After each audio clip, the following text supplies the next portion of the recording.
Well, it really started in 1990. The convention center was a blank canvas, and I tried to do some art and technology here and got nowhere.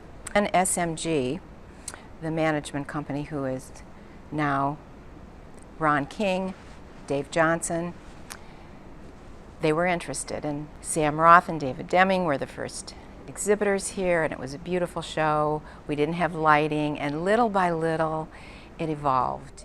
We'd had conversations with Eileen Roth about bringing art into the building, and it made sense. You have more than 200,000 guests that wander through this building every year that are attending conventions and trade shows and meetings or cutting through the building to go to the Hilton Hotel. What I love about having an art gallery in a convention center is you might be exposing artwork to people who ordinarily wouldn't see it, who wouldn't think about going maybe to the Cleveland Museum of Art or another art gallery venue in our community. The Artist Archives team did the curating. It has such an energy to it. The colors and the subject matter, it can speak to a broad range of people, and I love that about it.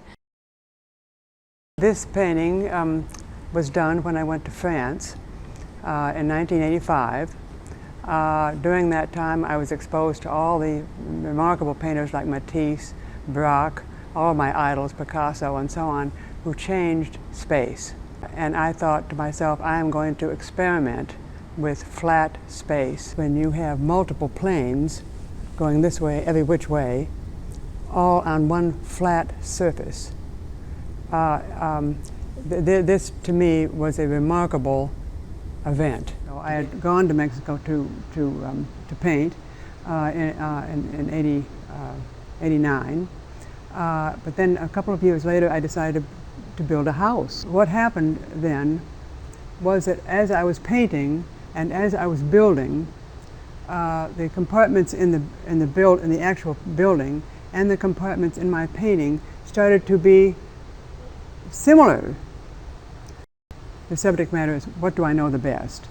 And so that just automatically gets put in terms of a prop, almost like a prop, into my paintings. It could be domestic objects such as a plate or a vase of flowers, a bowl of fruit, trees, etc.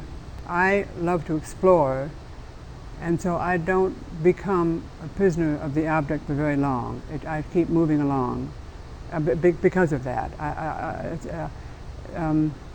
like new. After a while, the compartments sort of gave way to more simplicity, more space, more layering, more mixed media, if you were.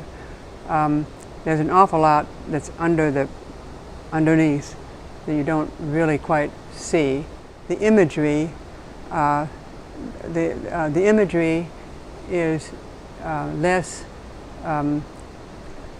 object-like, and I like that direction. I like that. I don't exactly know where it's going, but I like the idea of getting rid of objects. That objects have to tell a story. That objects have to tell a story, which they don't particularly, but they don't tell a story here. I like the idea that there is no story, and that's why I called it Thought Forms. Well, Pat and I met probably in the art world here in Cleveland, and we became good friends immediately because I think she has a sort of a spontaneity about her, and her art also, which I love. I asked her to come to San Miguel, which she did. I think she's been there twice, and we've had wonderful, wonderful times. One of the times, I took her to a free-form drawing workshop kind of thing, and there were no more spaces left to put your drawings on, no more tables, nothing was left. And Pat said, "Oh, who cares about a table or an easel? I'm just going to put all my stuff on the floor." So she took all the floor space.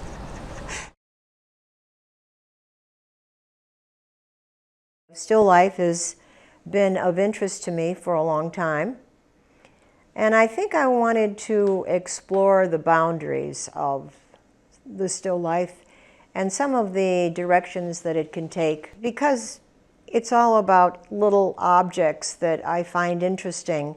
And the reality is you can put anything in a still life that you want to. So it really is a wide open field in terms of what a painter can explore.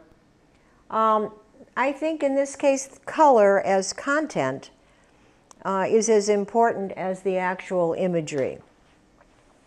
And I think color is capable of really transforming everything. But basically, it's an invention. I've made this up. I'm not looking at a table with a tablecloth. I'm just kind of imagining all of it. I have things that I'm fond of, and other things that I'm inventing that I've never laid eyes on. It's a mix. It's a mix of visual memories, and then taking those visual memories and kind of having fun with them, moving them around, making things up. These are pretty much invented still lifes.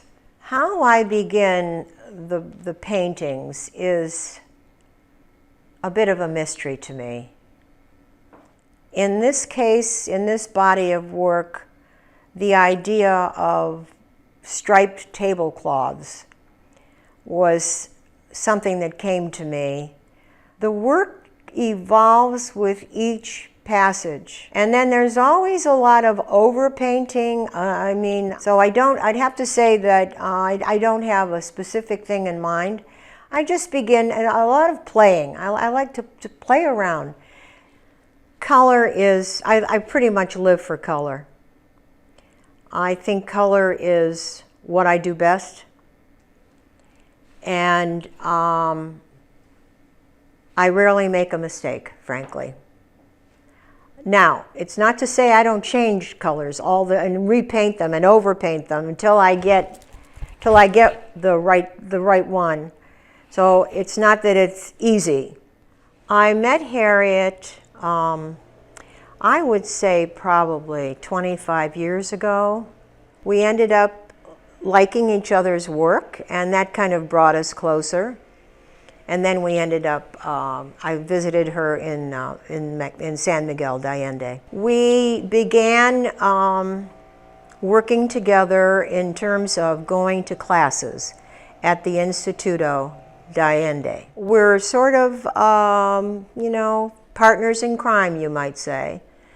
And then we would come home and I would work. Harriet had a great big trestle table in her house, and I would rework my life drawings and then make new ones.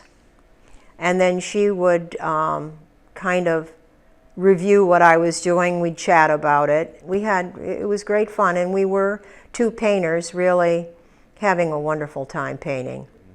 The convention center closed for business in early March with the COVID-19 pandemic. And we have really been shuttered. The difficulty here is that with the building being closed to normal operation, we don't have the thousands of daily visitors. So it's been difficult in the sense that there's no people in the building. As we move forward into 2021, as the gallery reopens, as the building reopens, we'll continue to bring in 2 or 3 shows per year that showcase, that feature Northeast Ohio artists. And again, we'll continue to promote and support the local art community. But going forward, we had, before our COVID-19, we had plans to do a graffiti art show here through Graffiti Heart, which is a nonprofit. They were going to do that on site, and they will eventually. That will probably be our next venture here. Going forward, I definitely feel we'll be involved with the digital remote viewing of art for a while. But people love to be in the energy of it. I mean, it's one thing to see it on screen, but it's a whole different story when you're in the presence of the actual pieces, because there's energy to art. And people love to go and see and browse, and we're working from home. People are on their computers all day long. They don't want to see the art on the screen. They want to see it in person. So I'm an optimist, and we will be having real exhibits, not screens.